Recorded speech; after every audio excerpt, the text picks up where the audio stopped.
ছাড়পত্র, সুকান্ত ভট্টাচার্য। যে শিশু ভূমিষ্ঠ হলো আজ রাতে, তার মুখে খবর পেলুম সে পেয়েছে ছাড়পত্র এক। নতুন বিশ্বের দ্বারে তাই ব্যক্ত করে অধিকার জন্মমাত্র সুতীব্র চিৎকারে।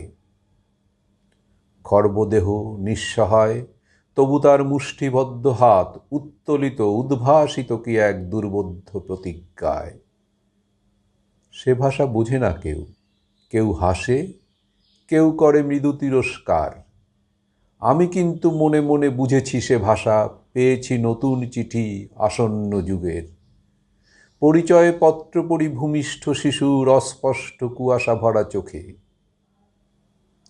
এসেছে নতুন শিশু, তাকে ছেড়ে দিতে হবে স্থান জীর্ণ পৃথিবীতে, ব্যর্থ মৃত আর ধ্বংসস্তূপ পিঠে। চলে যেতে হবে আমাদের, চলে যাব, তবু আজ যতক্ষণ দেহে আছে প্রাণ, প্রাণপণে সরাবো পৃথিবীর জঞ্জাল। এ বিশ্বকে শিশুর বাসযোগ্য করে যাব আমি, নবজাতকের কাছে আমার দৃঢ় অঙ্গীকার। অবশেষে সব কাজ সেরে আমার দেহের রক্তে নতুন শিশুকে করে যাব আশীর্বাদ। তারপর হব ইতিহাস।